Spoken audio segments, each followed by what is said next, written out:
আমাদের আজকের গল্পের নাম 10 বছর আগে। গল্পটি নেওয়া হয়েছে চিরঞ্জীব সেনের লেখা অম্বর চ্যাটার্জি গোয়েন্দা অমনিবাস থেকে। গল্পপাঠে রয়েছে শুভ, কৌশিক, চন্দন, সুতেষ্ণা আর আমি অপূর্ব। পোস্টার ডিজাইন করেছে এসকে দিলার। গল্পটি মন দিয়ে শুনুন। তবে হ্যাঁ, আমাদের চ্যানেলটিকে সাবস্ক্রাইব না করে থাকলে অবশ্যই করবেন। এরকম গোয়েন্দা গল্প আর অ্যাডভেঞ্চার গল্প আমরা প্রায়ই নিয়ে আসি। আমাদের চ্যানেলটি ঘুরেও আসতে পারেন। আমাদের চ্যানেলটিকে সাবস্ক্রাইব করে আমাদের পাশে থাকবেন। তাহলে আর বেশি দেরি না করে চলুন শুরু করা যাক। বেশ কিছুদিন ধরে লক্ষ্য করেছি একজন বয়স্ক ভদ্রলোক সবসময় আমার বাড়ির দিকে নজর রাখছেন। ভদ্রলোকের বয়স প্রায় 70-এর কাছাকাছি। এই বয়সে কোনো লোকের মনে দুরভিসন্ধি থাকা সম্ভব নয়। চোখে চোখ পড়লেই চোখ নামিয়ে অন্যদিকে চলে যান তিনি। ব্যাপারটা রাখহরিরও নজর এড়ায়নি। একদিন আমি ধুলাগড় থেকে ফিরছি। তখন দুপুর গড়িয়ে প্রায় বিকেল। সন্ধে হতেও খুব একটা দেরি নেই।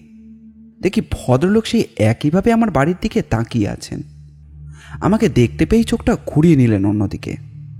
আমি ঘরে এসে হাত মুখ ধুয়ে সোফাটায় বসেছি, এমন সময় রাখহরি আমাকে কফি আর টোস্ট দিতে গিয়ে বলল, সেই ভদ্রলোক আবার এসেছেন।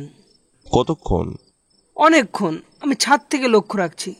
দেখি না উনি একবার করে আসছেন, বাড়ির দিকে তাকিয়ে দেখছেন, আবার চলেও যাচ্ছেন। ব্যাপারটা খুবই রহস্যময়। মনে হচ্ছে উনি বোধহয় কিছু বলতে চান আমাকে। তাহলে সরাসরি বাড়িতে এসে আপনার সঙ্গে দেখা করেই তো বলতে পারেন। বিষয়টা নিশ্চয়ই এমনই যে উনি সাহস করে এগিয়ে এসে বলতে পারছেন না। কিন্তু এইভাবে কেউ যখন তখন এসে বাড়ির দিকে তাকিয়ে থাকলে কি তার ভালো লাগে? বাইরে বেরিয়ে দেখতো, যদি এখনো থাকেন ভদ্রলোক তাহলে ওকে ডেকে নিয়ে। ওর প্রয়োজন হলে উনি নিজেই আসবেন। আসছেন না তো, সেই জন্য তো কৌতূহল হচ্ছে। তাই বলছি তুই একবার যা, গিয়ে ডেকে নিয়ে ভদ্রলোককে। কিছু না হোক আলাপ পরিচয় তো হবে, একটু নয় গল্প করা যাবে দুজনে। আমার আদেশ পেয়ে রাখহরি ডেকে আনলো ভদ্রলোককে। ভদ্রলোকের চেহারায় বনেদিয়ানার ছাপ। মাথার সবকটি চুলি পাকা, সাদা আদ্দির পাঞ্জাবি আর ধুতি পরে আছেন। চোখে রিমলেস চশমা। ভদ্রলোক ঘরে এসে আসন গ্রহণ করে বললেন, আপনি মিস্টার অম্বর চ্যাটার্জি? হ্যাঁ আমি। আপনাকে এই এলাকায় আমি আগে কখনো দেখিনি, তবে বেশ কিছুদিন ধরে লক্ষ্য করছি আপনি আমার বাড়ির দিকে বেশ মনোযোগ দিচ্ছেন। তাই আমার ইচ্ছে হলো আপনার সঙ্গে আলাপ করবার। আরও খুশি হব আপনি যদি মাঝে মধ্যে আমার বাড়িতে পায়ের ধুলো দিয়ে চায়ের আসরে যোগ দেন। আমি একজন অবসরপ্রাপ্ত কেন্দ্রীয় সরকারি কর্মচারী। এই এলাকায় যে নতুন ওনারশিপ ফ্ল্যাটগুলো তৈরি হয়েছে তারই একটিতে আমি কিছুদিন হলো এসেছি।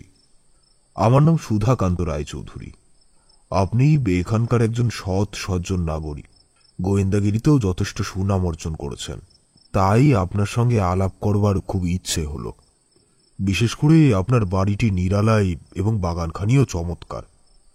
শুনেছি আপনি বিয়ে থা করেননি। বাগান সমেত আপনার এই ছোট্ট বাড়িটি নজর কেড়ে নেয় বলে আমি অবাক চোখে তাকিয়ে দেখি। রাখহরি ততক্ষণে চা নিয়ে এসেছে, ভদ্রলোকের জন্য আর আমার জন্য। আমি চায়ে চুমুক দিয়ে বললাম, এবার থেকে আপনি আর বাইরে থাকবেন না, সরাসরি ভেতরে চলে আসবেন। সে কি, আপনি ব্যস্ত মানুষ, অসুবিধা হবে না আপনার? অন্য কেউ এলে হব, আপনি এলে হব না। আমি না থাকি আমার এই ভাই রাখহরি আছে, ও সবসময় বাড়িতেই থাকে। আপনি আসবেন, চা খাবেন, খবরের কাগজ পড়বেন। আপনার সম্বন্ধে লোকের মুখে যা যা শুনেছি এখন দেখছি একটুও অতিরঞ্জিত নয়। আমার সম্বন্ধে কে কি বলে তা জানি না। যদি কেউ ভালো কথা বলে তবে সেটা আমার গৌরবের, যদি মন্দ বলে সেটা দুর্ভাগ্যের। আপনি এবার কোন রকম দ্বিধা না করে অকপটে বলুন তো, আপনি কি সত্যই শুধুমাত্র ভালো লাগার কারণে আমার বাড়ির দিকে তাকিয়ে থাকেন, নাকি আপনার কোনো কিছু বলার আছে আমাকে, যা হয়তো বলবো মনে করে বলতে পারছেন না? না না, আমার আর কি বক্তব্য থাকতে পারে। ভালো লাগে তাই এদিকে আসি, বাড়িটার দিকে তাকিয়ে দেখি। আমার কিন্তু তা বলে মনে হচ্ছে না। আপনার চোখ মুখ দেখেই বুঝতে পারছি একটা চা পাকান্না যেন আপনার বুকের ভেতর থেকে বেরিয়ে আসতে চাইছে, অথচ আপনি তা প্রকাশ করতে পারছেন না। যদি আপনার সেরকম কোনো বক্তব্য থাকে তাহলে স্পষ্ট করে খুলে বলুন, একটু দ্বিধা করবেন না। আমি আপনার ছেলেরই বয়সী। সুধাকান্তবাবু মাথাটা ঝুঁকিয়ে বসে রইলেন কিছুক্ষণ। তারপর আমার দিকে তাকিয়ে ঝরঝর করে কেঁদে ফেললেন। আমি বললাম, বুঝেছি, যা অনুমান করেছি তাই। এখন আর চোখের জল নয়, আপনার যা বলবার তা বলে মনের চাপ কমান। আমার মনের চাপ এত প্রবল যে আর কমবার নয়। তবুও আপনাকে বলে একটু হালকা হতে পারবো, তাই বলি। আমার একমাত্র সন্তান শুভ্রকান্তি। কি হয়েছে তার? আজ থেকে বছর 10 আগে ওর বন্ধুদের সঙ্গে গিয়েছিল ইলোরার গুহা মন্দির দেখতে। প্রথমে ওরা মানবাদে নেমে ঔরঙ্গাবাদে যায়। সেখানে 2 দিন থেকে ইলোরা দর্শন করে চলে আসে অজন্তায়। সাধারণত বেশিরভাগ যাত্রী ক্লকরুমে মাল রেখে অজন্তার গুহাচিত্র দেখে জলগাঁওতে এসে হোটেলে অথবা লজে থাকে। ওরা কিন্তু অজন্তাতেই ছিল। অজন্তা ঠিক নয়, সেখান থেকে 2 কিলোমিটার দূরে ফর্দাপুরে। ওদের ব্যাক রিজার্ভেশন ছিল ভুসওয়াল জংশন থেকে গীতাঞ্জলি এক্সপ্রেসে, বেলা 1টার ট্রেন। কথা ছিল সকালের দিকে প্রথমে যে বাস পাবে সেই বাসেই ওরা চলে আসবে জলগাঁওতে, তারপর সেখান থেকে ভুসওয়াল। কিন্তু ভোরবেলা ঘুম থেকে উঠেই ওরা দেখে ঘরের দরজা বাইরে থেকে লক করা, শুভ্র নেই। ওরা তখন ধাক্কাধাক্কি চেঁচামেচি করে সেখানে উঠেছিল। সেখানকার লোকজনকে ডেকে তুলে শুভ্রর খোঁজ করে, কিন্তু ওর কোনো সন্ধান কেউ দিতে পারে না। এদিকে ওই দিনই ওদের ফেরার টিকিট। ছেলেদের হাতে টাকা পয়সাও খুব কম, নেই বললেই চলে। তাই ওরা বাধ্য হয়ে শুভ্রকে না নিয়েই ফিরে আসে। ওর মালপত্র সবই রেখে আসে ওখানে, কেননা ও বেলায় যদি ফিরে আসে তাহলে যাতে ওর অসুবিধে না হয় তাই। ব্যাপারটা খুবই রহস্যজনক। ওরা ওখানকার থানায় কোনো মিসিং ডায়েরি করেনি? ওখানে থানা কোথায়, একেবারে বুনো পাহাড়ি জায়গা। আমি অবশ্য পরে খবর পেয়ে জলগাঁওতে গিয়ে ডায়েরি লিখিয়েছি। বন্ধুদের উচিত ছিল ওর ব্যাপারে একটু খোঁজ খবর নেওয়া। হ্যাঁ, এমনও তো হতে পারে একা কোথাও যেতে গিয়ে মাথা ঘুরিয়ে পড়ে গেছে, অথবা কোনো বন্যজন্তুর শিকার হয়েছে। তাছাড়া ফোনেও জানাতে পারতো আপনাকে। আমার বাড়িতে ফোন নেই, তখনও ছিল না, এখনো নেই। আর ছেলেগুলোকেও খুব একটা দোষ দেওয়া যায় না, কারণ সকলেই খুব কম টাকা পয়সা নিয়ে বেড়াতে গিয়েছিল। কদিন মনের আনন্দে ঘুরে বেরিয়ে খরচও করেছে প্রায় যা ছিল সবটাই। একমাত্র ফেরার টিকিট এবং 200-100 টাকার বেশি কারোর কাছেই ছিল না। শুভ্র যদি ঘরের দরজায় ডোরবোল টেটে না যেত তাহলে ওখানকার লোকজনেরা ওদের ছাড়ত না। যেহেতু ওরা গৃহবন্দী তাই সবাই সন্দেহমুক্ত। ওরা যে শুভ্রর কোনো ক্ষতি করেনি এ বিষয়ে আমি নিঃসন্দেহ। ওরা এসে কান্নাকাটি করে আমার পায়ে ধরে বলে, কাকাবাবু আপনি যেন আমাদের অবিশ্বাস করবেন না, আমরা সত্যিই বলছি, কেউই জানি না ও কোথায় গেছে। আমাদের কাছে টাকা পয়সা একদমই ছিল না, না হলে ওকে রেখে কখনোই চলে আসতাম না। এখন আপনি যদি ওর খোঁজে যান তাহলে আমরা সবাই আপনার সঙ্গে যেতে রাজি আছি। আমার স্ত্রীর তখন মূর্ছা যাওয়া অবস্থা, পুত্রশোকে এমনই কাতর যে আর বলবার নয়। তবুও ছেলের খোঁজে আমাকে যেতেই হলো। স্ত্রীও চললেন আমার সঙ্গে। ছেলের বন্ধুদের মধ্যে সবথেকে ঘনিষ্ঠ দেবুকে সঙ্গে নিলাম এবং বিনা রিজার্ভেশনেই গীতাঞ্জলিতে চেপেই ওদের নিয়ে এলাম ভুসওয়ালে। ওখান থেকে জলগাঁও এসে বাসস্ট্যান্ডের পেছনে একটা হোটেলে উঠলাম আমরা। তারপর মিসিং ডায়েরি লিখিয়ে ফর্দাপুরে গিয়ে ওদের সেই জায়গায় খোঁজ খবর নিলাম। গিয়ে শুনলাম নিখোঁজ শুভ্র ওর মালপত্র নিতেও আসেনি। এমনকি স্থানীয় লোকজনেরাও ব্যক্তিগত উদ্যোগে অনেক খোঁজাখুঁজি করেও ওর কোনো হদিশ পায়নি। তার মানে একেবারেই রহস্যজনকভাবে নিখোঁজ হয়ে গেল ছেলেটা। ঠিক তাই। ছেলেটার একটা দোষ ছিল, বড় বেশি ভাবুক প্রকৃতির, আর নৈসর্গিক সৌন্দর্যের হাতছানি যেখানে সেখানে ও অন্ধ। ওর মনে কখন যে কি ভাব জাগে তা কেউই জানে না। ভোরে উঠে হয়তো ভেবেছে এখানকার পাহাড় পর্বতের রূপ একটু দেখে আসি, তাই কাউকে কিছু না জানিয়ে বেরিয়ে পড়ে এবং তারপরই চরম বিপদটা ঘনিয়ে আসে। হয়তোবা বাঘেরই পেটে যায়, কেননা অন্য কোনো দুর্ঘটনা হলে ডেড বডিটা পাওয়া যেত। স্থানীয়রা অবশ্য বন্যজন্তুর আক্রমণের আশঙ্কা করছে না। ওদের বক্তব্য যে কোনো কারণেই হোক স্বেচ্ছায় অন্য কোথাও চলে গেছে, নয়তো কোনো দুষ্ট চক্র ওকে কিডন্যাপ করেছে। বন্যজন্তুর কবলে পড়লে ওর ভুক্ত দেহাবশেষ বা রক্তমাখা জামা কাপড় কোথাও না কোথাও পড়ে থাকতো। আমারও ধারণা তাই। তবে স্বেচ্ছায়ও কিন্তু যায়নি, গেলে নিঃসম বলে যেত না। ওকে অপহরণই করেছে কে? দেখতে দেখতে 10টা বছর কেটে গেল, ছেলেটা ফিরে এলো না। আদেও সে বেঁচে আছে কিনা কে জানে। পুত্রশোকে আমাদের স্বামী স্ত্রীর জীবন একেবারে দুর্বিষহ হয়ে উঠেছে। তবুও বেঁচে আছি যদি কোনোদিনও সে ফিরে আসে, যদিও জানি সে সম্ভাবনা খুবই কম। আপনি গোয়েন্দাগিরিতে যথেষ্ট সুনাম অর্জন করেছেন, তাই মাঝে মাঝে ভাবতাম একদিন আপনার সঙ্গে দেখা করে ছেলেটার ব্যাপারে একটু আলোচনা করি। আবার ভাবতাম তাতেই বা কি লাভ হবে, ঘটনা এত পুরনো যে কোনো সূত্রই খুঁজে পাবেন না আপনি। সেই যেখানে ওরা রাত্রিবাস করেছিল সে জায়গাও এখন সেরকম আছে কিনা, বা কোনো বড় হোটেল বা লজ গজিয়েছে কিনা তা কে জানে। সেসব লোকজনও হয়তো নেই। 10 বছরে কত পরিবর্তন হয়েছে সেখানকার। দেখুন, তদন্ত ঠিক মতো হলে অনেক জটিল রহস্যের উন্মোচন হয়। আপনার ছেলের ব্যাপারে বিন্দুমাত্র আশার আলো আমি দেখাতে পারছি না। তবে কিনা অজন্তা ইলোরায় আমি বেশ কয়েকবার গিয়েছি, আমার খুবই পরিচিত জায়গা। সর্বশেষ গেছি আমি বছর 3 আগে, তাই আরো একবার গেলে মন্দ লাগবে না। আপনি আমাকে আপনার ছেলের নিখোঁজ হওয়ার তারিখ, মিসিং ডায়েরির ডেট, যেখানে ওরা রাত্রিবাস করেছিল তার বিবরণ, নাম ইত্যাদি যত শীঘ্র পারেন দিয়ে যান।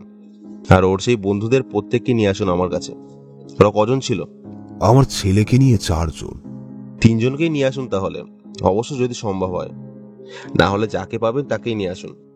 দেবুকে পাওয়া যাবে, ও রাজবল্লভ সাহা লেনে থাকে। বাকি 2 জনকে পাওয়াই মুশকিল, ওদের বাড়ি তো চিনি না। একজনের নাম শঙ্কর আর অপরজন বিশু। তবুও আমি আপ্রাণ চেষ্টা করব ওদের নিয়ে আসার। সুধাকান্তবাবু বোধহয় আমার কথায় আশার আলো দেখতে পেলেন, তাই প্রফুল্ল চিত্তে নমস্কার জানিয়ে বিদায় নিলেন। রাকহরি বলল, এত বড় একটা ঝুঁকি কেন নিতে গেলেন আপনি? ভদ্রলোককে দেখে বড় মায়া হলো। যদিও সাকসেসফুল হব না জানি, তবু একবার একটু চেষ্টা করে দেখতে ক্ষতি কি। তাছাড়া জলগাঁও বা অজন্তা আমার খুব প্রিয় জায়গা। ছেলেটার ব্যাপারে খোঁজ খবর নিতে আর একবার না হয় ঘুরে আসা যাবে জায়গাটা। অজন্তার গুহা, বাঘেরা জলপ্রপাত এখনো আমাকে হাতছানি দিয়ে ডাকে। সন্ধে উত্তীর্ণ হয়ে রাত্রি হয়েছে। আমি আরও 1 কাপ চা খেয়ে দূরদর্শন চ্যানেলে নজর রাখলাম। পরদিন দুপুরে রাজস্থান ভ্রমণ নামে একটি বইয়ের পাতায় চোখ রেখে মানস ভ্রমণ করছি। এমন সময় রাকহরি এসে বলল, সেই ভদ্রলোক আবার আসছেন, সঙ্গে যেন কারা। আমি বই যথাস্থানে রেখে উঠে গেলাম দরজার কাছে। সুধাকান্তবাবু সস্ত্রীক এসেছেন, সঙ্গে 3 জন যুবক। আমি হেসে আমন্ত্রণ জানালাম। আসুন সুধাকান্ত বাবু, আজ সারাদিন শুধু আপনার কথাই ভাবছিলাম। সুধাকান্তবাবু সবাইকে নিয়ে ঢুকে বসলেন। আমার মিসেসকেও সঙ্গে নিয়ে এসেছি। আপনি একটু আশার আলো দিয়েছেন শুনেই ও ছুটে এসেছে আপনার কাছে। তার চেয়েও বড় কথা, আমার ছেলের 3 বন্ধুকে এত সহজে পেয়ে যাব তা স্বপ্নেও ভাবিনি। দেবুই অবশ্য নিয়ে এসেছে ওদের, না হলে আমি তো কারোর ঠিকানায় জানতাম না।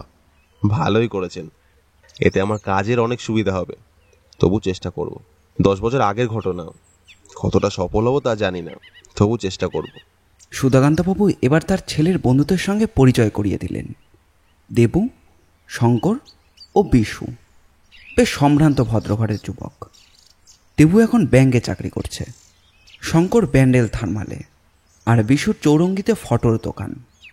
শঙ্কর ও বিশু শিবপুরের দিকে থাকে। বন্ধুদের হয়ে দেবু বলল, দাদা, আপনি তো সবই শুনেছেন। একটা সময় ছিল যখন আমরা 4 বন্ধুদের সময় পেলেই কখনো পুরী, কখনো রাজগীর, কখনো বেনারসের দিকে বেড়াতে যেতাম। কিন্তু ওই ঘটনার পর থেকে আমরা আর কোথাও যাইনি। আমরা 4 বন্ধুতে গেলাম, ফিরে এলাম 3 জন। কাকাবাবু অত্যন্ত ভালো মানুষ, তাই আমাদের ছেড়ে দিলেন। অন্য কোনো কার্জন হলে জীবন বিষিয়ে দিতেন আমাদের। ছেলের অপহরণকারী, হত্যাকারী ইত্যাদি বদনাম দিতেন। আর শুভ্রর কাছেও আমরা কৃতজ্ঞ। সে যদি নিজের খেয়ালে দরজার ডোরবেল না এঁটে যেত, তাহলে যেখানে আমরা রাত্রিবাস করেছিলাম সেই সাথী লজের লোকেরাই আমাদের সন্দেহ করে পুলিশে দিত। সে সময় আমরা তো কেউ চাকরি করতাম না, প্রত্যেকেই বাবা মায়ের কাছ থেকে চেয়ে চিনতে 1000-2 টাকা নিয়ে বেড়াতে গিয়েছিলাম। সকলেরই পকেট তখন খালি। ট্রেনও রিজার্ভেশন করা ছিল, তাই বাধ্য হয়ে ওর জন্য অপেক্ষা করে করে চলে এসেছিলাম। ট্রেন ছাড়ার আগের মুহূর্ত পর্যন্ত অপেক্ষা করেছিলাম ওর জন্য, কিন্তু ও এলো না। আমরা চলে আসার কয়েকদিন পরও ও লজে ফেরেনি। কাকাবাবু কাকিমাকে নিয়ে মালপত্র নিয়ে আসি ওর। কাজেই বুঝি দেখুন, ওর আসার টিকিট ক্যান্সেল করে আমরা যদি ওখানে থেকে যেতাম, তাহলে কি অবস্থা হতো আমাদের। লজের ভাড়া দিতে পারতাম না, পেটে খেতে পেতাম না, বাড়িও আসতে পারতাম না। বিপদের শেষ থাকতো না আমাদের। এক্ষেত্রে তোমাদের উচিত ছিল যার যার বাড়িতে টেলিগ্রাম করা, কিংবা যে কোনো একজনে ফিরে এসে খবর দিয়ে নতুন করে বেশি টাকা পয়সা নিয়ে আবার যাওয়া। এই ব্যয়ভার অবশ্য ছেলের জন্য সুধাকান্ত বাবুকে বহন করতে হতো। না হলে তোমাদের বাড়ির লোক কত টাকা দিতেনি বা কেন? আসলে তোমাদেরও বয়স তখন অল্প, সিদ্ধান্ত নিতে পারোনি, ভয় পেয়েছিলে। তবে চলে এসে ভালোই করেছিলে, কেননা থেকে কোনো লাভ হতো না। শঙ্কর বলল, তবুও সেদিন আমরা কম খোঁজাখুঁজি করিনি।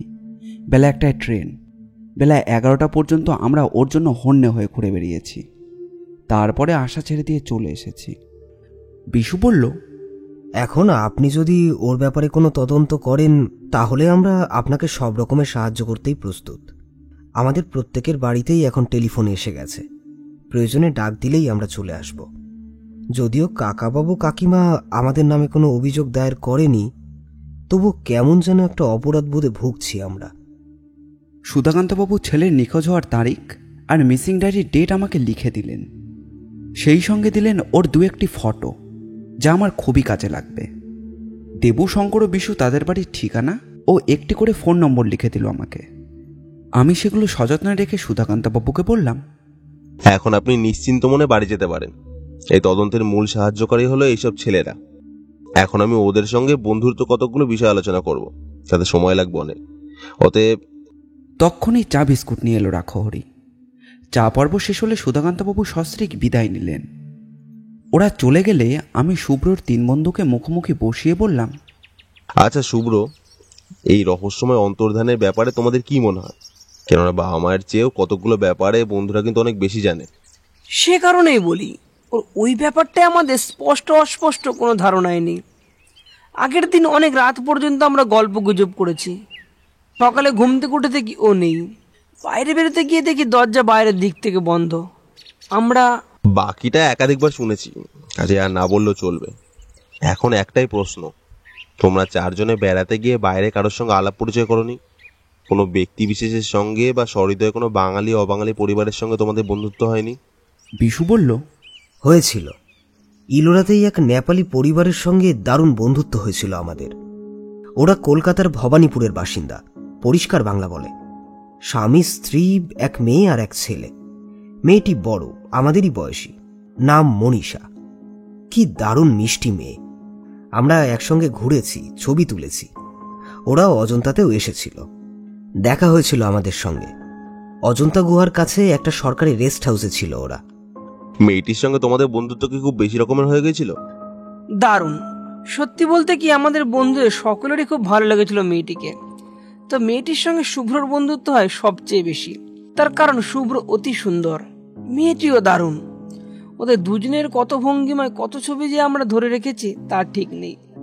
যেদিন শুভ্র চলে যায় তার আগের দিন অনেক রাত পর্যন্ত আমরা শুভ্রকে মেয়েটির ব্যাপারে রাগিয়েছি, কিন্তু ওই পর্যন্তই। এর সঙ্গে ওর উধাও হয়ে যাওয়ার কোনো সম্পর্ক আছে বলে আমাদের মনে হয়নি। না হওয়াটাই স্বাভাবিক। সেরকম কিছু ব্যাপার হলে ওর জিনিসপত্র না হোক, টাকা পয়সা সামান্য যা কিছু ছিল তা না নিয়ে কখনোই যেত না। তবুও আমার কেন জানি না মনে হচ্ছে ওর অন্তর্ধানের নেপথ্যে ওই নেপালি মেয়েটি হয়তো একটু ক্ষীণসূত্র। একটা বয়স আসে যখন অল্প বয়সী ছেলে মেয়েদের মনে রাগ অনুরাগ একটু প্রবলভাবেই দেখা যায়। ওদের মধ্যে হয়তো এমন কোনো কথাবার্তা হয়েছে যা তোমরা জানো না। যদি তোমরা ওর প্রতিদ্বন্দ্বী হও, তাই তোমাদের কাছেও চেপে গেছে সেসব কথা। আসলে টিনেজটা বড় সাংঘাতিক কিনা? শঙ্কর বলল, আপনার এই আশঙ্কাটা কিন্তু অমূলক নয়। কিন্তু দাদা, আমি যতদূর জানি ওরা একদিন আগেই বিদায় নিয়েছিল অজন্তা থেকে। এবং সেজন্য শুভ্র খুব মনমরাও হয়েছিল। মেয়েটি কোনো ঠিকানাপত্র দেয়নি তোমাদের? দিয়েছিল, কিন্তু এতদিনে সেটা তার মনে নেই। ঠিকানাটা মনে হয় আমার খাতায় নোট করা আছে, কেননা এই ঘটনার মাস 6 পরে মেয়েটির কতগুলো ছবি আমি ওই ঠিকানার ডাকে পাঠিয়েছিলাম, কিন্তু সেগুলো ফেরত এসেছিল। শুভ্রর বাবা মাকে অবশ্য আমরা শুভ্রর সঙ্গে ওই মেয়েটির বন্ধুত্বের কথা কখনো বলিনি। সেই সব ছবির কোনো কপি তোমাদের কাছে আছে? আমার কাছেই আছে, অ্যালবাম ভর্তি। শুধু তাই নয়, আমাদের তো ফটোর দোকান। বাঘেরা জলপ্রপাতের কাছে মেয়েটির অনবদ্য ভঙ্গির একটা বড় ছবি আমাদের দোকানে সাজিয়েও রেখেছি। ওর কয়েকটা ছবি আমার চাই, আর সেই ঠিকানাটা। এই সূত্র ধরেই তদন্ত করে যদি ওর সঙ্গে কোনো সন্ধান পাই তো ভালো, তাহলে আশা ছেড়ে দিতে হবে। দাদা, একটা কথা তাহলে বলি, যদি ওই রকমই কিছু হয়ে থাকে তাহলে এতদিনেও তো ওর মা বাবাকে একটা চিঠি লিখবে না কেন? 10 বছর আগের সেই রহস্যের জট এত সহজে খুলবে না ভাই। শুভ্র পালিয়েই যাক বা অপহৃতই হোক, সে জীবিত কি মৃত সবকিছুর মূলে আমার কেন জানি না মনে হচ্ছে মনীষাই। তদন্ত না করে এই ব্যাপারে কোনো কিছুই বলা যাবে না। মনে হচ্ছে একদিনে রহস্যের সত্যিই একটা কিনারা হবে। সম্ভব হলে আজ রাতে, না হয় কাল সকালে আমি অ্যালবামের ছবি ও ঠিকানা নিয়ে আসছি। আরও এক প্রস্তর চা পর্বের পর ওরা বিদায় নিল। আমিও বিষয়টিকে নিয়ে গভীর চিন্তায় মগ্ন হলাম।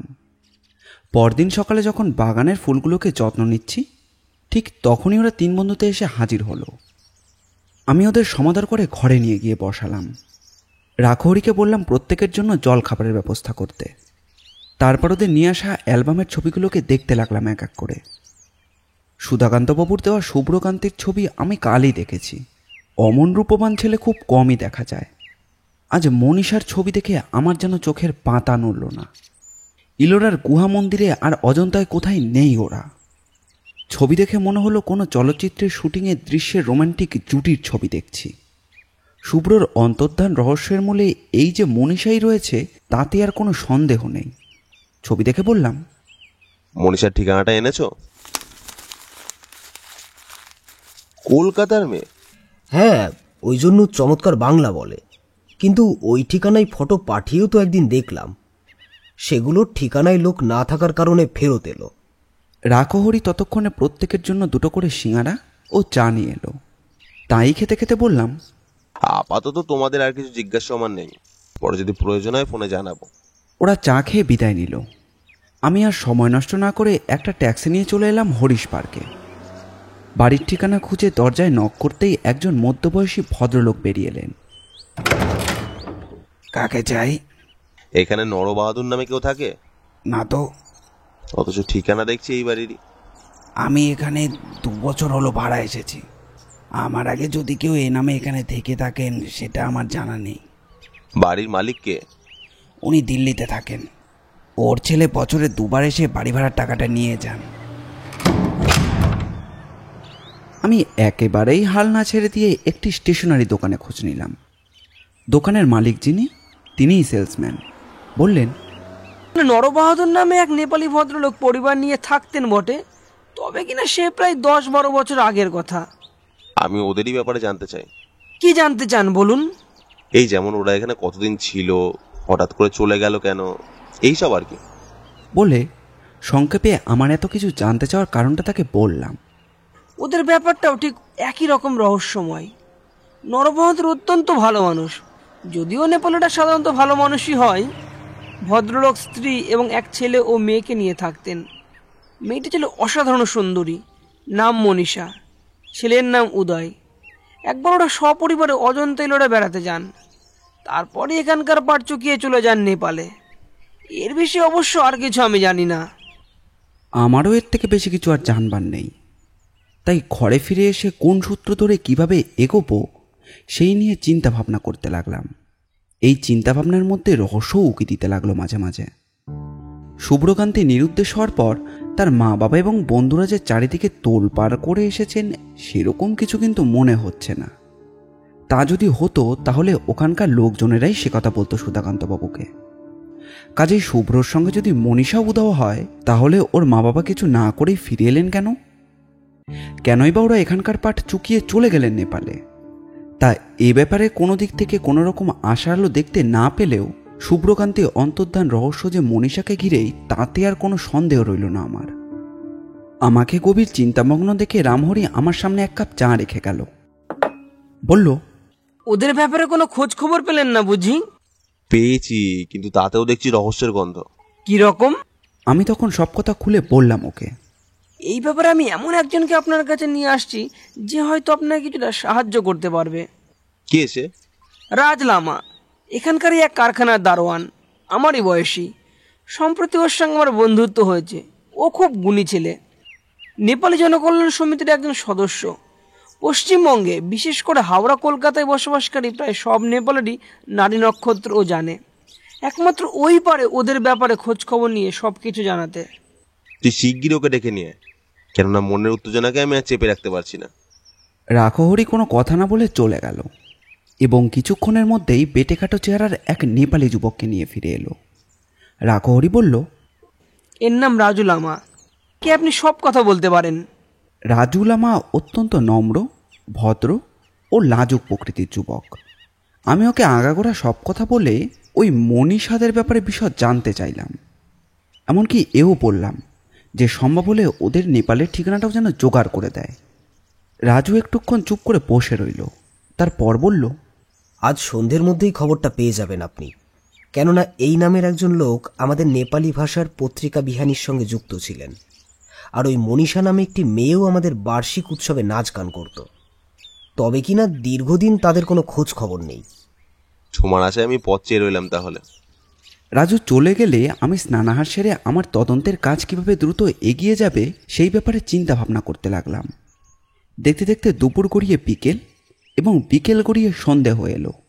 আমি অধীর আগ্রহে রাজুর প্রতীক্ষা করতে লাগলাম। রাজু এলো ঠিক সন্ধ্যের পরই।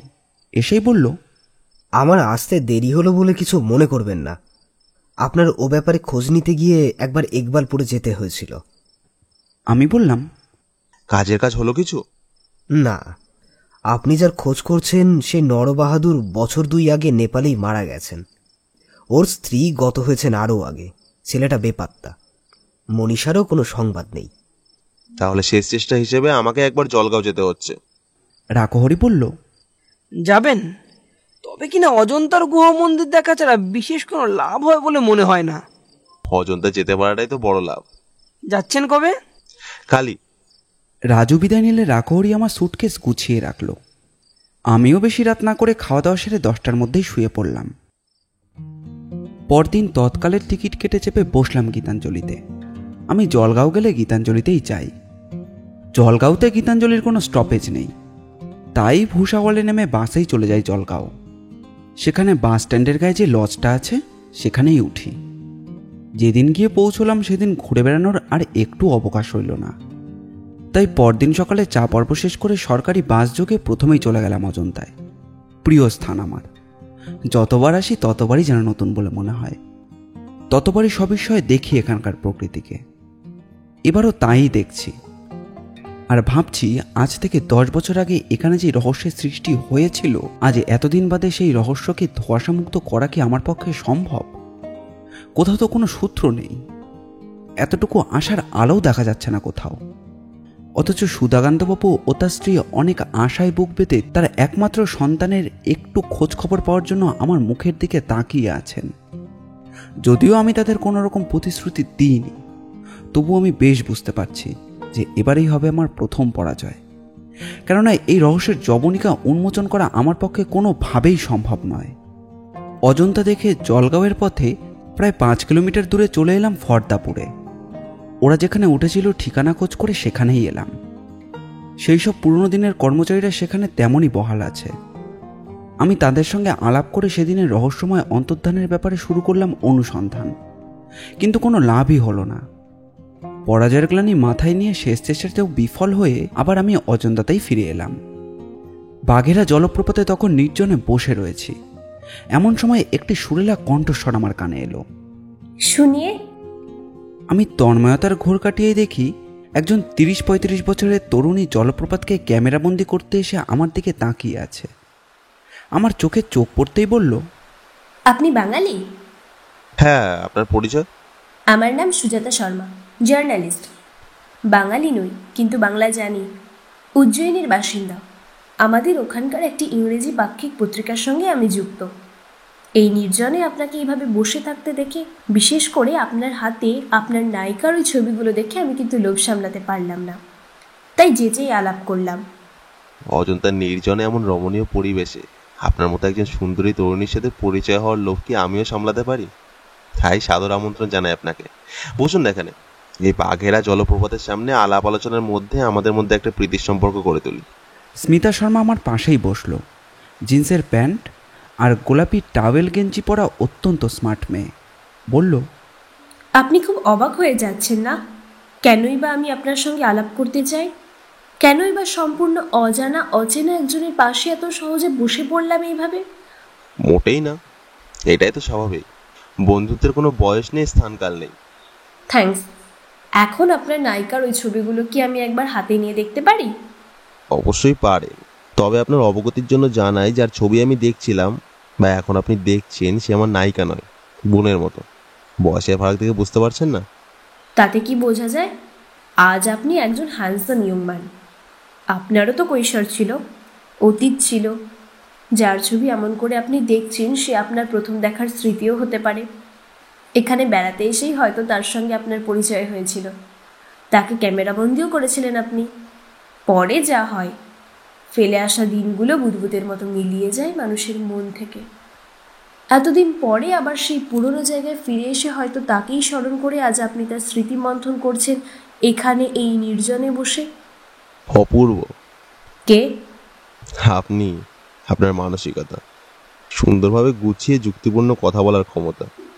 আপনার হাতে এই ছবিগুলো দেখে আমি কিন্তু আর নিজেকে স্থির রাখতে পারছি না। কি দারুণ শিল্পদৃষ্টি নিয়ে এই ছবিগুলো তুলেছিলেন আপনি। নেপালি এই মেয়েটির মতো রূপ আমার নেই, তবু আমার ইচ্ছে করছে ওই একই জায়গায় দাঁড়িয়ে ওর মতো করে আমার কতগুলো ছবি তুলতে। আশা করি আপনি আমার সেই আশা পূর্ণ করবেন। নিশ্চয়ই করব। তবু বলি, এইসব ছবির একটু আমার তোলা না। তবে আমি চেষ্টা করব মনের মতো করে আপনাকে একটা ছবি তুলে দিতে। এমনও হতে পারে প্রকৃতি এই দৃশ্যপথে আপনি হয়তো আরো বেশি মানানসই। কি বলছেন আপনি? ঠিকই বলছি। আপনি নেপাল সুন্দরী না হলেও অবন্তী সুন্দরী তো বটেই। সুজাতা মুগ্ধ দৃষ্টিতে আমার দিকে তাকিয়ে রইল। এরপর মনীষা স্পটে মনীষার ভঙ্গিমায় 5টা ছবি তুললাম ওর। সবই অবশ্য ওরই ক্যামেরায়, কেননা আমার সঙ্গে তার কোনো ক্যামেরা ছিল না। ছবি তোলা শেষ হলে আমরা আবার একই স্থানে এলাম। সুজাতাকে বললাম, জানি না আপনার ছবি কেমন হলো, আপনার মন মতো হবে কিনা তাও জানি না। তবু অনুরোধ, যদি আমাকে একেবারে ভুলে না যান তাহলে প্রীতির নিদর্শন স্বরূপ আমার তোলা প্রত্যেকটি ছবির একটা করে কপি আমাকে পাঠিয়ে দেবেন। বলে নেম কার্ডটা এগিয়ে দিলাম ওর দিকে। কার্ডের উপর চোখ বুলিয়েই সুজাতা সবিস্ময়ে তাকালো আমার দিকে। অম্বর চ্যাটার্জি, প্রাইভেট ইনভেস্টিগেটর। হ্যাঁ, এটাই আমার পরিচয়। বুঝেছি। আপনি নিশ্চয়ই কোনো তদন্তের ব্যাপারে এখানে এসেছেন, এবং যা কিছু রহস্য তা নিশ্চয়ই ওই মেয়েটিকে নিয়ে। ঠিক তাই। শুধু মেয়েটি নয়, সেই সঙ্গে ছেলেও আছে একটি। ওদের দুজনের একসঙ্গে ছবিও দেখালাম। সুজাতা একটু গম্ভীর হয়ে বলল, যদি বলতে আপত্তি না থাকে তাহলে জানতে পারি ব্যাপারটা কি? আপনি একজন জার্নালিস্ট, কাজের সঙ্গে যুক্ত। এসব কথা আপনাকে ছাড়া কাকেই বা বলা যায়। তাহলে এক কাজ করুন, এই নির্জনে এভাবে বসে না থেকে চলুন ওধারে গিয়ে একটু চায়ের ব্যবস্থা করা যাক। তাই চলুন। এ সময় একটু চায়ের সত্যিই প্রয়োজন ছিল। চা খেতে খেতেই বরং মেজাজ নিয়ে আলোচনাটা করা যাবে। আমরা আর বসে না থেকে গুহা মন্দিরের এলাকা ছেড়ে বাইরে বেরিয়ে এলাম। এরপর একটি দোকানে বসে কিছু স্ন্যাক্স আর চা খেয়ে দাম দিতে যাচ্ছি, সুজাতাই বাধা দিল। বলল, এটা আমাকেই দিতে দিন, কেননা চায়ের অফারটা আমি দিয়েছিলাম আপনাকে। সুজাতার ব্যবহারে কথাবার্তায় এমন এক আন্তরিকতা ও সাবলীলতা ছিল যা আমাকে দারুণভাবে আকৃষ্ট করলো। আমি পকেটে হাত দেওয়ার আগেই 100 টাকার নোট বার করেও বলল, একটু পরে আরো 2 কাপ চা আর দুপুরের জন্য 2টো মিল বলাইদাকে দিয়ে পাঠিয়ে দিও, কেমন? 1টা-1:30 নাগাদ দিলেই হবে। বলে আমাকে বলল, আসুন, আমার ঘরে আসুন। ঘরে আমি ছাড়া আর কেউ নেই, মন খুলে কথাবার্তা বলা যাবে। তাহলে 2টো মিলে অর্ডার দিলেন যে? বারে, আমার ঘরে অতিথি হয়ে আপনি কি সারাটা দিন না খেয়ে থাকবেন? এই মুহূর্তে সুজাতাকেও আমার দারুণ রহস্যময়ী বলে মনে হলো। একটি ছোট্ট দোতলা বাড়ির কাছে এসে আমরা থামলাম। এই আপনার বাড়ি? না না, আমার বাড়ি কেন হবে? এই বাড়িটা ছিল প্রভাকর জৈনের। পরে মানবাদেব এসকে পাতেল বাড়িটা কেনেন। তিনি আমার বাবার এক বিশেষ বন্ধু। মাঝে মাঝে নির্জনে ছুটি কাটাতে এখানে আসেন। বাড়ি দেখাশোনার জন্য রকেট নামে একজন কর্মচারী আছে। আমি যখন তখনই এখানে এসে হাজির হই, থাকি বড়জোর 2-4টে দিন। ঘন ঘন এখানে এসে এমনই হয়েছে যে এই বাড়ি আমার নিজেরই বাড়ি হয়ে গেছে। ভগবান যদি দিন দেন আর ওরাও যদি রাজি থাকেন, তাহলে আমার খুব ইচ্ছে বাড়িটা কিনে নেবার। তবে নিজে রান্না করে খাওয়া আমার পোষায় না, তাই দোকান থেকে খাবার আনিয়ে নি। যে দোকানে খাবারে অর্ডার দিলাম ওরা দুজনেই বাঙালি, তবে মালিক নয়, কর্মচারী। প্রায় 20 বছর একভাবে এখানে আছে। আমি মন্ত্রমুগ্ধের মতো সব কথা শুনে যেতে লাগলাম। একসময় দোতলায় উঠে ওর ঘর দেখে বারান্দায় এলাম। সুজাতাও এলো। বলল, জানেন নিশ্চয়, ওই যে দেখছেন মাথা উঁচু করে দাঁড়িয়ে আছে পাহাড়টা, 1817 খ্রিস্টাব্দে ওই পাহাড়ের ওপর শিবির স্থাপন করে থাকা একদল ইংরেজ সৈন্যই বাইনোকুলার দিয়ে দেখতে দেখতে আবিষ্কার করে বাঘেরার তীরে অশ্বক্ষুরাকৃতি অজন্তার গুহা মন্দিরগুলোকে। জানি। তারপর 1829 খ্রিস্টাব্দে জেমস ফার্গুসন নামে এক সাহেব পথঘাট জেনে অজন্তা দর্শন করে একটি প্রবন্ধ লেখেন। আর তখনই টনক নড়ে ওঠে ইস্ট ইন্ডিয়া কোম্পানির ডিরেক্টরদের। তারপর থেকে মানুষের পদচিহ্ন পড়তে থাকে এখানে। সত্যি কি উপকার যে করে গেছেন ওরা। আসুন, ঘরে এসে বসুন। ছোট্ট ঘর, কিন্তু কি সুন্দর করে সাজানো গোছানো। এমন পরিবেশে এমন ঘরে দিনের পর দিন থাকলেও বোধহয় মনের তৃষ্ণা মিটবে না। একটু পরেই সুজেতার নির্দেশে বলাইদা চা নিয়ে এলেন। একজন মধ্যবয়সী ভদ্রলোক, বেশ শান্ত ও সৌম্যমূর্তি। বলাইদা আমার মুখের দিকে কিছুক্ষণ তাকিয়ে থাকার পর চায়ের কাপটা নামিয়ে রাখলেই আমি বললাম, আমাকে খুব চেনা চেনা লাগছে, তাই না বলাইদা? আসলে আমি এখানে বেশ কয়েকবার এসেছি, আপনাদের দোকানে বসে চাটাও খেয়েছি। আপনার চেহারা দেখে বা হিন্দি শুনে কখনো আপনাকে বাঙালি বলে মনে হয়নি। আজই এখানে এসে আপনার পরিচয়টা পেলাম। আসবেন মাঝে মাঝে। বলে চলে গেলেন। এরপর চা খেতে খেতে আমি শুভ্র ও মনীষাকে কেন্দ্র করে আমার যত সন্দেহের কথা ও সেই অন্তর্ধান রহস্যের সমস্ত কাহিনী সবিস্তারে গুছিয়ে বললাম সুজাতাকে। সুজাতা মন্ত্রমুগ্ধের মতো সব শুনতে লাগলো। তারপর বলল, এ ব্যাপারে আমি কি আপনাকে কোনোভাবে সাহায্য করতে পারি? নিশ্চয়ই পারে, কারণ আমি বেশ বুঝতে পারছি এই রহস্যময় কাহিনীর জট আমার একার পক্ষে খোলা অসম্ভব। তাহলে প্রাথমিকভাবে একটা কাজ এখনই সেরে নেওয়া যাক, কি বলুন? কিরকম? মনীষারা তো এখানকারই রেস্ট হাউসে উঠেছিল। শুভ্রর বন্ধুরা বলছে ওরা নাকি আগের দিনই রেস্ট হাউস ছেড়ে চলে যায়। তাতেই শুভ্র খুব বিষণ্ণ হয়ে পড়ে। এখন ওদের বক্তব্য কতটা সঠিক তা একবার মিলিয়ে দেখা যায়। প্রথমেই আমরা রেস্ট হাউসে গিয়ে তারিখটা একবার মিলিয়ে দেখি। এখানকার সবাই আমাকে চেনে, তাই খাতাপত্র দেখতে আমার কোনো অসুবিধে হবে না। দারুণ হয়, তাহলে চলুন দেখি। আমরা সেই মুহূর্তে ঘর থেকে বেরিয়ে নেমে এলাম নিচে। তারপর পাহাড় ও নদীর খাদ ধরে চলে এলাম গুহা মন্দিরের কাছে সরকারি রেস্ট হাউসে। এখানকার কেয়ারটেকার ওমপ্রকাশ সাহু কয়েক বছর হলো এখানে আছেন, তবে সুজাতাকে তিনি বেশ ভালো করেই চেনেন। প্রশান্ত বদনে অভ্যর্থনা করলেন আমাদের।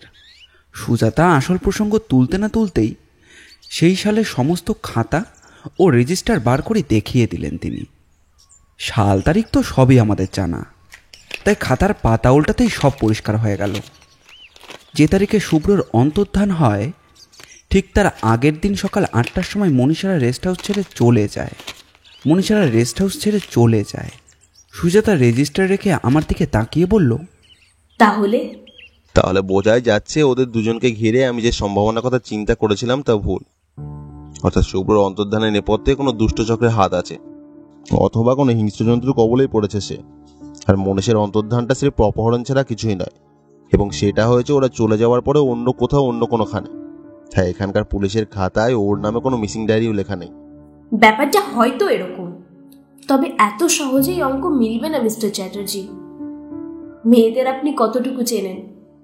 বিশেষ করে টিনেজার মেয়েদের অসাধ্য কিছুই নেই। এমনও তো হতে পারে শুভ্রকে তার খুবই ভালো লেগেছে বলে ওর সঙ্গে দেখা করতে সে পালিয়ে এসেছিল এখানে। তারপর ভোরের আলোয় দুজনের দেখা সাক্ষাতের পর কোনো একটা সিদ্ধান্তে এসে দুজনেই উধাও হয়ে যায়। এইরকমই হওয়া সম্ভব, তবুও মনে প্রশ্ন জাগে, সে রাতে সে ছিল কোথায়? ওই দিন ভোরে শুভ্র যদি বাইরে না বেরোতো তাহলে ওরা উধাও হতো কিভাবে? ধরা যাক ওদের মধ্যে একটা গোপন বোঝাপড়া ছিল। তা যদি হয় তাহলে শুভ্র কোনো কিছু না নিয়ে এক বস্ত্রে চলে যাবে কেন? আর কেনই বা এতদিনে সে বাড়িতে একটা চিঠিও লিখলো না? গোয়েন্দার চোখে এই যে খুঁটিনাটি দিকগুলোর প্রতি আপনি আলোকপাত করছেন তা খুবই যুক্তিপূর্ণ। তবুও আমি কিন্তু এত সহজে হাল ছাড়ছি না। এই রহস্যের কিনারা একটা করতেই হবে। এখন চলুন ঘরে গিয়ে স্নানাহারের পর্বটা চুকিয়ে নিয়ে দুপুরবেলা এই ব্যাপারে একটু মাথা ঘামানো যায়। আমি অনেক গোয়েন্দা গল্পের বই পড়েছি, কিন্তু এমন রহস্যের কাহিনী কখনো পড়িনি। আমরা আবার ফিরে এলাম ঘরে। অপরিচিতা কোনো মেয়ের সঙ্গে প্রীতির সম্পর্ক এই আমার প্রথম। শুধু ওর মধুর ব্যবহারের জন্যই ওকে সহজভাবে মেনে নিতে পারলাম। বাড়তি জামা কাপড় না থাকায় স্নানের সময় একটু অসুবিধা হলেও সেটা ম্যানেজ করে নিলাম। ঠিক 1টা বাজার সঙ্গে সঙ্গে বলাইদা খাবার নিয়ে এলেন। জিজ্ঞাসা করলেন, রাতের মিলটা কখন পাঠাবো? 8টা নাগাদ পাঠিও। একটা মিল, কিন্তু আমাকে সন্ধ্যের আগে ফিরে যেতে হবে। জলগাঁওয়ে বাস স্ট্যান্ডের কাছে লজে আছি তো। আপনি যে কাজের জন্য এখানে এসেছেন তাতে জলগাঁওয়ে থাকলে কোনো কিছুই করে উঠতে পারবেন না। খাওয়া দাওয়ার পর একটু বিশ্রাম নিয়ে আপনি চলে যান। সন্ধ্যের আগেই আবার ফিরে আসুন। বাসের আশায় থাকবেন না, একটা হিরো রান্নার ব্যবস্থা করে দিচ্ছি, নিয়ে যান। এখানে আরো ঘর আছে, রাজুকে বললেই খুলে দেবে। রাজুকে? ওহো, রাজুর সঙ্গে তো আপনার পরিচয়ই হয়নি। ও এবারই দেখাশোনা করে। আজ সকালে বিশেষ কাজে ও গেছে ঔরঙ্গাবাদে, বিকেলেই ফিরে আসবে। বলাইদা আমার দিকে তাকিয়ে সুজাতাকে বললেন, উনি কি কাজে এসেছেন এখানে?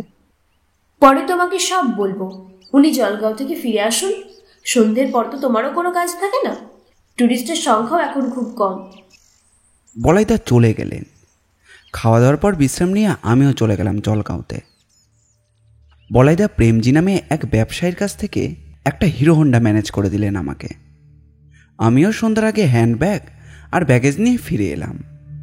সুজাতার ঘরের পাশেই আমার জন্য থাকার ব্যবস্থা করে দিয়েছে রাজু, বছর 25-এর এক ভদ্র যুবক। আমরা অন্ধকারে বারান্দায় দাঁড়িয়ে গল্প করতে লাগলাম। রাজু আমাদের চা তৈরি করে খাওয়ালো। ও তো 12 মাসই থাকে, তাই রেধেই খায়। সব সরঞ্জামই ছিল ওর, তাই আর বেশি অসুবিধা হলো না।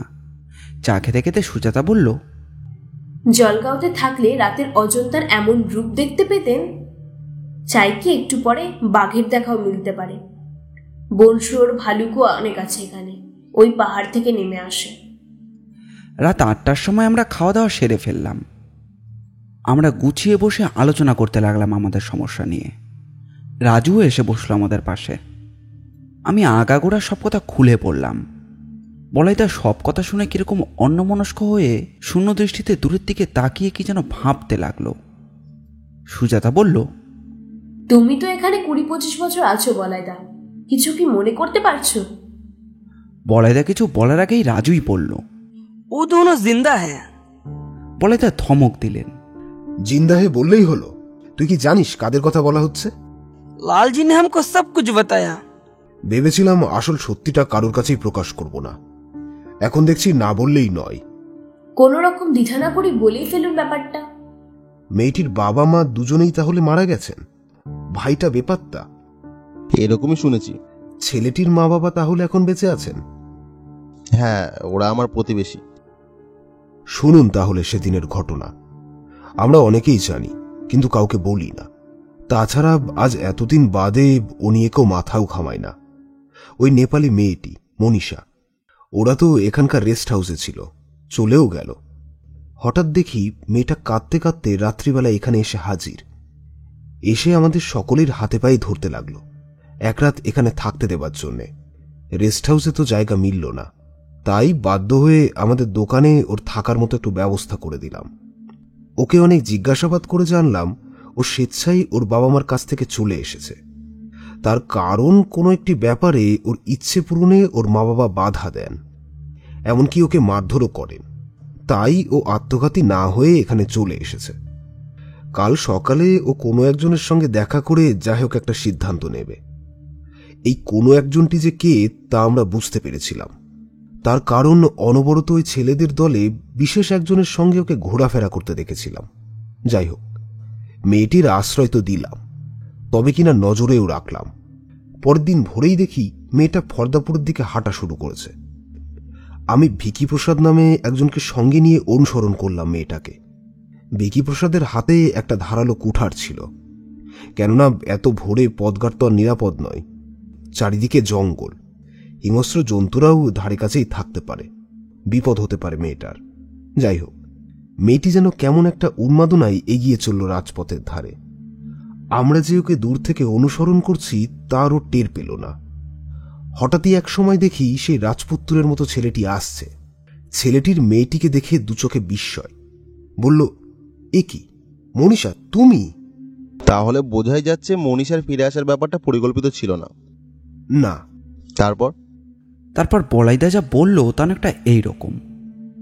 মনীষা বলল যে, শোনো, আমি লুকিয়ে আমার মা বাবার কথা শুনেছি। তারা বলছে যে কলকাতায় ফিরেই আমাদের স্বজাতির একটি ছেলের সঙ্গে আমার বিয়ে দেবেন। তাই আমি পালিয়ে এসেছি। এখন চাই তুমি আমাকে তোমার বাড়িতে নিয়ে চলো। ছেলেটি বলল যে এই মুহূর্তে এটা কি করে সম্ভব, আমার মা বাবা কি করে মেনে নেবে ব্যাপারটা? তাছাড়া আমি এখনো পর্যন্ত চাকরির চেষ্টা পর্যন্তও করিনি। মেয়েটি কাঁদতে কাঁদতে ছুটে চলল জঙ্গলের পথে। বলাইদা বললেন যে তখন আমরা দুজনেই আত্মপ্রকাশ করেছি। ছেলেটিকে বললাম যে তুমি এভাবে বোকার মতো দাঁড়িয়ে আছো কেন, যাও ওকে ফিরিয়ে আনো, ও তো মনে হয় সুইসাইড করতে চলেছে। হতভম্ব ছেলেটিও ছুটল তখন মনীষার দিকে। মনীষার কথায় কোনো রকম কান্না দিয়ে যেরকম উদ্দেশ্যহীনভাবে চলছিল, ঠিক তেমনই চলতে লাগলো। ছেলেটিও মরিয়া হয়ে ছুটল ওকে ফিরিয়ে আনতে। ভিকি আর আমি মুগ্ধ হয়ে তাকিয়ে রইলাম ওদের দিকে। মনে হলো আমরা যেন কোনো চলচ্চিত্রের সুন্দর দৃশ্য দেখছি। হঠাৎই ঘটে গেল এক বিপর্যয়। এই এলাকার সন্ত্রাস এক উশৃঙ্খল যুবক দুর্জন সিং পাহাড়িয়া কোনো এক বস্তিতে রাত কাটিয়ে ফিরছিল। মনীষা গিয়ে পড়ল তাদেরই মুখের গ্রাসে। বাঘ যেভাবে হরিণকে মুখে তুলে নেয়, দুর্জনও ঠিক সেইভাবে তুলে নিল মনীষাকে। তবে পরক্ষণে মনীষার আক্রমণ সহ্য করতে না পেরে ছিটকে পড়ল পথের ধারে। মনীষা আরও জোরে ছুটল, কিন্তু এইসব পাহাড়ের পথে ছোটা খুবই কষ্টকর, কেননা পথ তো কোথাও সমতল নয়। ততক্ষণে ছেলেটিও গিয়ে ঝাঁপিয়ে পড়েছে দুর্জনের ওপর। দুর্জনকে এক ঝটকায় কাত করে দিয়ে আবার ছুটল মনীষার দিকে। ছেলেটিও কম যায় না। অনেকটা এগিয়ে যাওয়ার পর পাহাড়ের একটু উঁচু স্থান থেকে আমরা যে দৃশ্য দেখলাম তা দেখে আমাদের গা যেন শিউরে উঠল। দেখলাম ছেলেটি বেহুশ হয়ে পড়ে আছে পাথরের একটি খাঁজে, আর ওর সারা শরীরে আঘাতের চিহ্ন, নাক দিয়ে রক্ত ঝরছে। মনীষা রক্তাক্ত অবস্থায় একটি পাথরের গায়ে ঠেস দিয়ে থরথর করে কাঁপছে। সেখানেই এক জায়গায় গলাকাটা অবস্থায় পড়ে রয়েছে দুর্জন সিংয়ের প্রাণহীন দেহটা। আমরা যেতে মনীষা শুধু একটা কথাই বলল, যে ও শুভ্রকে মেরেছে, আমার গায়ে হাত দেওয়ার চেষ্টা করছিল, তাই ওকে খুন করেছি। আমরা কি যে বলবো কিছু ভেবে পেলাম না। আমি শুধু বললাম যে কাজটা তুমি ভালো করনি মনীষা, তা যা হবার হয়ে গেছে। ভাগ্যিস এখানে আর কেউ দেখেনি তোমাদের। আমরা দেখছি যে কিভাবে কি করা যায়। ভিকি ততক্ষণে চোখে মুখে জলের চাপটা দিয়ে জ্ঞান ফেরাবার চেষ্টা করছে ছেলেটির। একটু পরেও সম্বিত ফিরে এলে মনীষাকে বললাম, শোনো, তোমাদের এখন উভয় শত্রু। প্রথমত আইনের চোখে তোমরা খুনি, আর দ্বিতীয়ত দুর্জন সিংহের লোকেরা টের পেলে তোমাদের জ্যান্ত পুঁতে ফেলবে। তাই এই মুহূর্তে তোমাদের কোনো গোপন ডেরা খুঁজে বার করতে হবে। আকাশ ফর্সা হয়ে গেছে, এখন এইরকম রক্তমাখা কাপড় চোপড় পরে লোকালয়ে গেলে কেলেঙ্কারি হয়ে যাবে। তাই একটু দেরি না করে নদী পার করে তোমরা উঁচু পাহাড়ের মাথায় উঠবার চেষ্টা করো। ওদিকে লোকজন বিশেষ একটা যায় না, পরে আমরাই খুঁজে নেব তোমাদের। আমরা ততক্ষণে লাশটাকে গায়েব করবার চেষ্টা করি। ইতিমধ্যে ভিকি একটা সুরঙ্গের মতো গহ্বর দেখতে পেয়েছে। ভিকি আর আমি ধরাধরি করে ডেড বডিটাকে সেই গর্তের মধ্যে ঢুকিয়ে কয়েকটা পাথর এনে গর্তের মুখ ঢেকে দিলাম। এইভাবেই হয়ে গেল কাজটা, আর কেউ টেরও পেল না। ভিকি তখন মনীষা ও ছেলেটিকে নদী পার করে একটি নিরাপদ জায়গায় রাখতে গেল। ওদের বলে দেওয়া হলো যে সময় মতো সব কিছুই ওদের কাছে পৌঁছে যাবে, শুধু ওরা যেন আমাদের নির্দেশ না পাওয়া পর্যন্ত স্থান ত্যাগ না করে। এই বলে আমি হোটেলে ফিরে এলাম। ভিকি ফিরে এসে জানালো যে তারা নিরাপদ জায়গাতেই রয়েছে। যাই হোক, লালাজিকে গিয়ে সব কথা বলতেই লালাজির সে কি আনন্দ। তার কারণও রয়েছে। লালাজির একমাত্র সন্তান রবিকে নৃশংসভাবে হত্যা করেছিল এই দুর্জন সিং, আর ছেলের হত্যাকারীর নিধনের খবর পেলে কার না আনন্দ হয়। লালাজি বললেন যে যেভাবেই হোক ওদের রক্ষা করতেই হবে। রাতের অন্ধকারে লুকিয়ে নিয়ে এসো ওদের। আপাতত ওরা আমার এখানেই থাকবে, পরে ওদের সরিয়ে দেবো আমার দেশের বাড়ি ইন্দোরে। তবে ভুলেও যেন ওরা নিজের আত্মপরিচয় কাউকে না দেয়। বাড়ির কথাও ওরা যেন আর মনে না রাখে, কেননা আইন ও দুষ্কৃতি উভয়েরই বিষ নজরে ওরা। যাই হোক, এরপরে টিফিন বেলায় টিফিন ক্যারিয়ারে অনেক খাবার দাবার নিয়ে পৌঁছে দিতে গেলাম ওদের। কিছু পোশাক আশাকেরও ব্যবস্থা করলাম। তারপর ভিকি যে গুহায় ওদেরকে রেখে এসেছিল সেখানে গিয়ে দিয়ে এলাম সব কিছু, আর ওদেরকে জানিয়ে দিলাম যে ওদের কিভাবে থাকতে হবে। ওরা দুজনেই রাজি হয়ে গেল। এরপর লালাজির ইচ্ছে মতো রাতের অন্ধকারে অনেক ঝুঁকি নিয়ে ওদের পাহাড় থেকে নামিয়ে লালাজির বাড়িতে রাখলাম। খুব গোপনেই হয়ে গেল সব কিছু। লালাজির স্ত্রী ওদের নিজের ছেলেমেয়ের মতোই যত্ন করতে লাগলেন। কয়েকদিন থাকার পর একদিন রাতের অন্ধকারে স্পেশাল একটা গাড়ি করে ইন্দোরে সরিয়ে দেওয়া হলো ওদের। শুভ্রর নাম এখন সঞ্জয়, আর মনীষার পার্বতী। ওখানকার একটা মন্দিরে লালাজির সুপারিশেই কাজ করে সঞ্জয়, আর পার্বতী চুটিয়ে সংসার করে। চাঁদের মতো ফুটফুটে একটি ছেলেও রয়েছে ওদের, ওর নাম তাতাই। ওরা এখন দারুণ সুখী। আমি বললাম, আমরা কি একবার ওদের সঙ্গে দেখা করতে পারি না? নিশ্চয়ই পারেন, তবে কিনা খুঁচিয়ে ঘা না করাই ভালো। ঠিক, কিন্তু ছেলেটির বাবা মায়ের অবস্থাটা একবার ভাবুন। তাছাড়া ওরা এখন সম্পূর্ণ বিপদমুক্ত। মেয়েটির খোঁজখবর নেবার কেউ নেই। দুর্জন সিংয়ের ব্যাপারটাও নিখোঁজের তালিকায়, দলও তার অস্তিত্বহীন। পুলিশের পুরনো ডায়েরিতে নিখোঁজের তালিকায় শুভ্রর নাম থাকলেও অপরাধীর তালিকায় তার নেই। অতএব এই অবস্থায় আত্মপ্রকাশেই বা ওদের বাধা কোথায়? ঠিক আছে, এ ব্যাপারে লালজির সঙ্গে একটু কথা বলে কালই আপনাকে ইন্দোরে পাঠাবার ব্যবস্থা করছি। আমি যাব না বুঝি? দুজনেই যাব আমরা। ওদের দুজনকেই আমার খুব দেখতে ইচ্ছে করছে। বলাইদা চলে গেলেন। আমরা সে রাত্রে তন্দুরি রুটি, কষা মাংস আর মিষ্টি খেয়ে শুয়ে পড়লাম যে যার ঘরে। খুব ভোরে ঘুম ভাঙল অজস্র পাখির ডাকে। ভোরের চাটা রাজুই খাওয়ালো আমাদের। একটু বেলায় রোদ উঠলে লালাজি এবং তার স্ত্রী দেখা করতে এলেন আমাদের সঙ্গে। বলাইদা এবং ভিকিও এলো। ওদের মুখে সব কথাই শুনেছেন লালাজি। বললেন, ছেলে মেয়ে দুটো বড় ভালো। তা বাবুজি, পুত্র হারানোর কি যে জ্বালা তা আমি বুঝি। কাজে ওর বাবা মা যদি ওদের হারানো ধন খুঁজে পান তাহলে তো এটা খুবই আনন্দের কথা। মেয়েটির মা বাবা যখন নেই তখন ছেলেটির মা বাবাই ফিরে পান তার ছেলে বউ নাতিকে। কিন্তু বাবুজি, ওরা কলকাতায় না ফিরে এখানেই থাকুক, এটাই আমি চাই। আমার তো আর কেউ নেই। আমার ইন্দোরের ঘরগুলো আলো করে ওরা যেরকম আছে তেমনই থাকুক। মন্দির ধর্মশালা দেখভাল করে ভালোই মাইনে পাচ্ছে ও। এটাই তো চাকরি। এখানকার ব্যবসা আমি দেখভাল করি আর ওদিকটা ও সামলাক। এর চেয়ে উত্তম প্রস্তাব আর হয় না। ছেলেটির বাবা মাও ছেলের আশা আর করে না।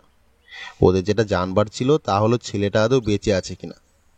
এখন খবর পেলে তারা আকাশের চাঁদ হাতে পাবে। লালাজির সঙ্গে কথাবার্তা শেষ করে তার অনুমতি নিয়ে আমরা ভুসওয়াল থেকে ট্রেনে খান্ডোয়ায় এসে সেখান থেকে একটি গাড়ি নিয়ে সন্ধ্যে নাগাদ পৌঁছে গেলাম ইন্দোরে। ঠিকানা খুঁজে গণপতি মন্দিরের পাশে সেই ধর্মশালায় এসে হাজির হলাম। শুভ্র ও মনীষা এখন সঞ্জয় ও পার্বতী। শুভ্র আমাদের দেখে এগিয়ে এসে বলল, क्या सेवा चाहिए आप दोनों को? আমরা ঘর চাই, কামরা মিলেগা ক্যা? আপনারা বাঙালি? আপনাদের পরিচয়? আমরা অতিথি। প্রথমে একটা কথা বলে রাখি, আমার সঙ্গে যিনি তিনি কিন্তু আমার বান্ধবী। আপনারা কি একই ঘরে থাকবেন না আলাদা ঘরের ব্যবস্থা করে দেব? সেটা হলেই ভালো হয়। শুভ্র আমাদের বসতে বলে একজনকে ডেকে বলল, 7 আর 8 নম্বর কামরা খালি করে বাবুদের গদি বিছানা পেতে দাও। আজকাল পুলিশের উপদ্রব খুব এখানে। রাত্রিবেলা এসে যাত্রীদের বিরক্ত করে। পরিচয় জানতে চাই। যদি জানতে পারে আপনাদের সম্পর্কটা নিকট নয় তাহলে এমন হয়রান করবে যে ভাবতেও পারবেন না। সে কি, এখানে বুঝি কাকের মাংস কাকে খায়? তার মানে? আমিও পুলিশের লোক। 10 বছর আগে হাওড়া শহরে একটি ছেলে অজন্তার গুহা দেখতে এসে উধাও হয়ে যায়। সেই সঙ্গে উধাও হয় এক পরমা সুন্দরী নেপালি কিশোরী। পুলিশ আজ 10 বছর ধরে হন্য হয়ে খুঁজছে তাদের। আমরা তাদেরই অনুসন্ধানে এসেছি। বলার সঙ্গে সঙ্গে শুভ্রর মুখটা কেমন যেন ফ্যাকাশে হয়ে গেল। আমি বললাম, কি হলো, ভয় পেয়ে গেলে মনে হচ্ছে? তুমি তাদেরই একজন নয় তো? শুধু তাই নয়, দুর্জন সিং নামে এক দুষ্কৃতীকে খুনের অভিযোগও আছে তাদের বিরুদ্ধে। শুভ্রর তখনকার অবস্থা যে কি সেটার বলে বোঝানো যাবে না। বলল, আপনার একটু বসুন, আমি এখনই আসছি। কোথায় যাবে তুমি? You are under arrest. Parvati! এখানে পার্বতী নামে কেউ থাকে না। যাকে ডাকছো তার নাম মনীষা। আর তুমি হচ্ছে শুভ্রকান্ত রায়চৌধুরী। মনীষা এতক্ষণ দূরে দাঁড়িয়ে সব কথা শুনছিল। এবার ছুটে এসে আমার পায়ের ওপর লুটিয়ে পড়ল। আমাদের বাঁচতে দিন, এমন সুখের ঘরে আগুন দেবেন না দয়া করে। আমি শুভ্রকে জড়িয়ে ধরে বললাম, পাগল ছেলে, আমি গোয়েন্দা হলেও তোর দাদা, কোনো ভয় নেই তোর। হতভম্ব শুভ্র কিছুই বুঝতে না পেরে আমার মুখের দিকে তাকিয়ে রইল। এবার ওকে আমার আর সুজাতার পরিচয় দিয়ে সব কথা খুলে বললাম। তারপর বললাম, বোকা ছেলে, তোরা তো জানিসও না তোদের বিরুদ্ধে কোথাও কোনো অভিযোগ নেই। তবু মা বাবাকে এতদিন একটা চিঠি লিখলি না কেন? শুভ্র আমাদের দুজনকেই প্রণাম করল। মনীষার জন্য। আমি এবার মা বাবার সান্নিধ্য পেলেও ও তোর মা বাবাকে পাবে না। তাই ওর মনে যাতে কোনো অন্য প্রতিক্রিয়া না হয়, তাই ওর মতো আমি আমার মা বাবাকে ভুলে গেলাম। এখন আমরা দুজনেই এক মন, এক প্রাণ, এক আত্মা। চমৎকার, সুখী হয় তোরা। ছেলেটা কই, তাকে তো দেখছি না। মনীষার সঙ্গে সঙ্গে পাশের বাড়ির থেকে বছর 2 একটি ফুটফুটে শিশুকে নিয়ে এসে আমাদের সামনে এসে দাঁড়ালো। সুজাতা মনীষার কোল থেকে শিশুটিকে বুকে তুলে নিয়ে আদরে ভরিয়ে তুলল। ইন্দোরে মাটি তোমাদের মাটি, এখানেই তোমাদের অন্ন জল। মা বাবার আশীর্বাদ নিয়ে আবার তোমরা ফিরে আসবে। আমি নিজে টিকিট কেটে তোমাদের গাড়িতে উঠিয়ে দেবো। দাদা ভাই, বিশ্বাস করুন, আমি ওকে বহুবার বলেছি আমার সবকিছু আমি তো স্বেচ্ছায় ছেড়ে এসেছি। তুমি ঘর ছেড়েছ আমার জন্য। বিপদ একসময় এসেছিল, বিপদের মেঘ যখন কেটে গেছে তখন অন্তত একটা চিঠি দাও বাড়িতে। ও কিন্তু আমার কথা একবারও শুনলো না। আমি তো ওর বন্ধুদের ঠিকানা জানি না, তাহলে আমি চিঠি দিতাম। আমার কি ইচ্ছে যায় না যে শ্বশুর শাশুড়িকে দেখি, আমার তাতাইকে তাদের চরণে অঞ্জলি দিই? যাই হোক, আমরা ইন্দোশিপ্রা এক্সপ্রেসে হাওড়া এলাম। সুজাতাও কয়েকদিনের জন্য কলকাতায় ঘুরে যাওয়ার লোকটা সামলাতে পারল না।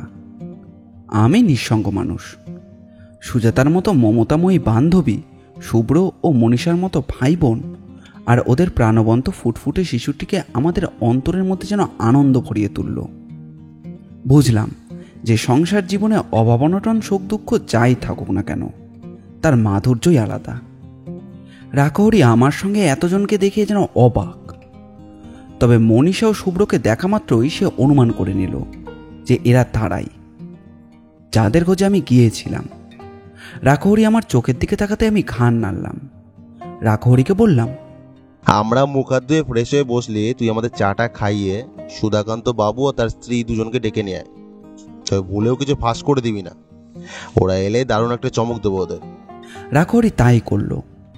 আমাদের চা পর্ব শেষ হলে ডাকতে গেল সুধাকান্ত বাবুকে। সুজাতা তাতাইকে নিয়ে বাগানময় ঘুরে বেড়াতে লাগলো। একটু পরে রাকহরির সঙ্গে সস্ত্রীক সুধাকান্ত বাবু এলে সুজাতাকে হাঁক দিয়ে ডাকলাম। ডাক শুনে সুজাতা এলো তাতাইকে নিয়ে। সুধাকান্ত বাবু বললেন, কি সুন্দর দেখো বাচ্চাটা। বলেই সুজাতার কোল থেকে তাতাইকে নিয়ে আদরে ভরিয়ে তুললেন। এটা কে?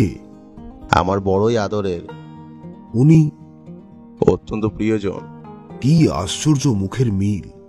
আমার শুভ্রকেও ছোটবেলায় ঠিক এইরকমই দেখতে ছিল। সুধাকান্তবাবু স্ত্রী যেন হঠাৎই অশ্রুপূর্ণ হয়ে উঠল।